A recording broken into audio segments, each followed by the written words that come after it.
Okay. Recovery is, I feel like, an insane buzzword right now with athletes, anybody who is wanting to stay fairly active. We get a lot of questions about, oh, well, what do I need to do to recover faster? What do I need to do to get my muscles less sore the quickest so that I can go out the next day and do what I want to do? And within the healthcare world and the performance world and sports world and everything, there's all sorts of different things that are pitched to people to help them recover. And some of those tools we have here, but also I think in general some of the basic recovery things, the low-hanging fruit would obviously be centered around getting good sleep, eating well, avoiding certain beverages and foods, avoiding other potential supplements that you may use to, keep you relaxed or get you amped up for sports, whether that be nicotine pouches, energy drinks, stuff like that. Trying to stay away from that as much as you can. But there's also other things and other tools that you can use that help with recovery. So I wanted to talk about a couple that we have here. Obviously, if you've been here, you know that we are super dry needling heavy, which can help with recovery. We're also super BFR heavy, or blood flow restriction therapy heavy. Those are two big things we personally use here for recovery. You can also use red light, more concentrated laser. You've got the Normatec compression leg sleeves, and then also in general too, you can do a whole bunch of movement drills, whether those be mobility-based, stability-based, things like that. So, Brett, I wanted to ask you about what you feel like are some of the best quote-unquote recovery stacks for athletes. So if an athlete walks in and they're like, Brett, what's the best way to recover? What are you going to tell them? Well, that's a loaded question. So this is very general, and I would say a lot of my answers for individuals are more specific as to what they feel like they need to recover from.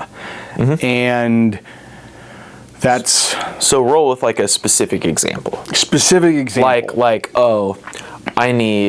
I'm a baseball pitcher and I need arm recovery. I need arm recovery. Yes, absolutely. That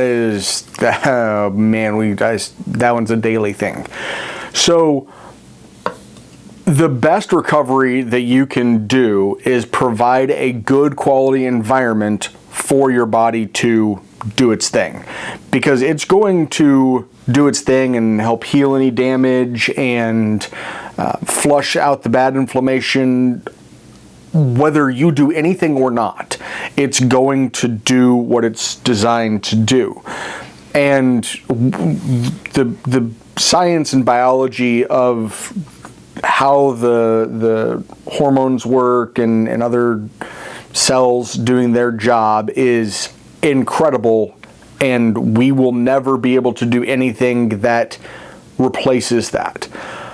Things that we can do to help it, from a cellular level, red light, laser, we can do dry needling. Dry needling essentially comes in and creates another microscopic injury in an area that stimulates the brain to send a whole bunch of healing cells to that spot, do their magic cell stuff, and then flush the bad stuff back out.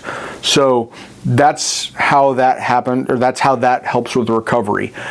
If you stack red light on top of that, money. It really helps juice those cells, red light or laser, it helps juice those cells as they're coming in and doing their cell jobs.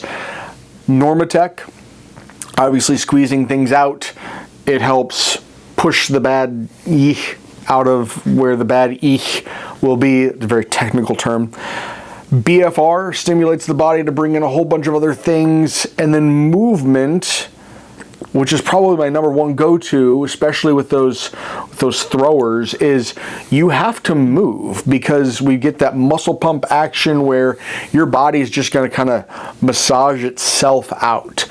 A lot of times people want to go to things like scraping or cupping, or there's so many things that you can just buy on Amazon now that will more or less beat up the tissue more. And from a recovery standpoint, yes, it may relieve pain at times, but especially with cupping, when you get those big welts on there, the big bruises, that's now solidifying, at least temporarily, a bunch of bad cells where we want the bad cells to flush out of.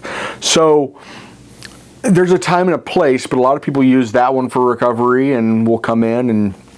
So is there any way to use cupping or scraping in a way that actually does help recovery? Absolutely, yeah. So you can certainly use cupping. Go low pressure and get some sort of an emollient on there where you can kind of glide the cups over the skin.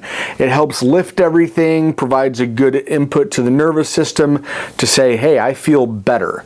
You open up some of those superficial channels and layers so that stuff will drain out easier. I absolutely love it for that purpose. Scraping, it should never, ever, ever, ever leave you bruised. There are occasions where you'll get what's called petechiae, which is a little bit of reddening to the skin, and some of those pores will turn kind of a bright red, and that's okay, but you don't ever want it to break blood vessels and end up with this huge, big, nasty bruise, because again, that blood that's where blood's not supposed to be in that skin now will cause other issues down the road, more pain, and now you got to recover from a secondary injury. So movement is always the number one.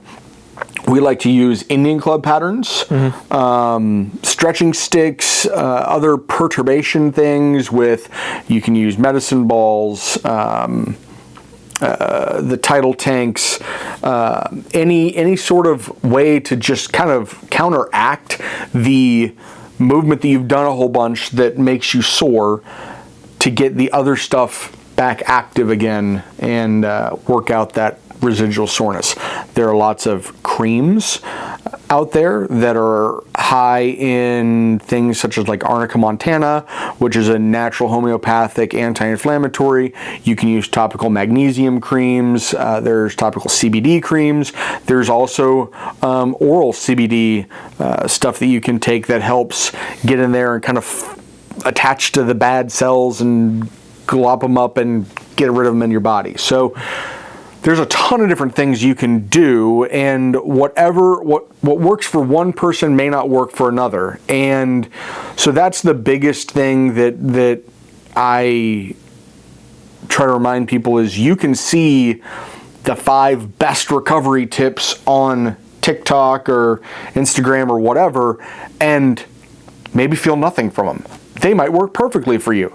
You might have to take one of the 5 from 5 different influencers and mash those together, and then that's the perfect thing for you. It's very individualized, and there is no one-size-fits-all answer. Yeah, definitely, and that's why we have so many tools here, because we understand that not everybody is the same, and if you want to get the best for your athletes, particularly individually, you have to develop individual programs and use different things.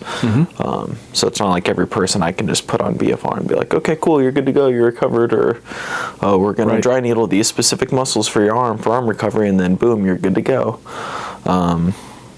Yeah, and then the other one big pet peeve of mine, and this was a big pet peeve of mine when I was in the college setting, particularly with baseball and track kids, was the lack of desire to do any movement drills or exercise repatterning post recovery things. All they wanted to do was just lay passively on the table, get some treatment, and then go straight to the dorm where they eat their pizza and ice cream and soda and then stay up all night playing video games, then wake up the next morning to run at track practice or go throw off the mound and still feel like crap. So one thing I always made my athletes do or pitched to my athletes was, that's fine. We can do the needling, we can do the cupping, we can do the scraping. I'll do whatever tool I have access to and know how to do for you for recovery, but you will do my exercises after that's done. And if you refuse to and don't want to do my exercises, that's fine. Then you don't get my recovery tools. Yeah, and so it's absolutely. like for all the athletes wanting the recovery and they see all these cool passive modality things, like to recover, there's still work that needs to be done. There's still work that has to be put in. It's got to be smart, but there's still work to be done with all of those. Absolutely. And you see the cryo chambers and the saunas and red light therapies, all the things. None of them are necessarily inherently bad. There's a time and place to use them, but the people you see using those also do a ton of other movement. If what you did to get sore and need recovery from is passive, then maybe a passive thing will help you recover. But if it's active, like sports, then you're going to have to do some sort of an active recovery to actually work through that. Yeah. And I think this would be another topic for another time, but I think there's a lot of people too that think they're doing active recovery when they're maybe not. Correct. Or they think they're doing active recovery, but they're actually pushing their bodies too much, providing too much of a stimulus to where they're actually further breaking down their body instead of actually recovering. So it's like you have to be careful and mindful of that. Absolutely. But I think that would be a good conversation for another time. Load management? Load management, which we've talked about before, and unfortunately we're probably going to be talking about till we die. Probably. So that's just the way it is. Yep.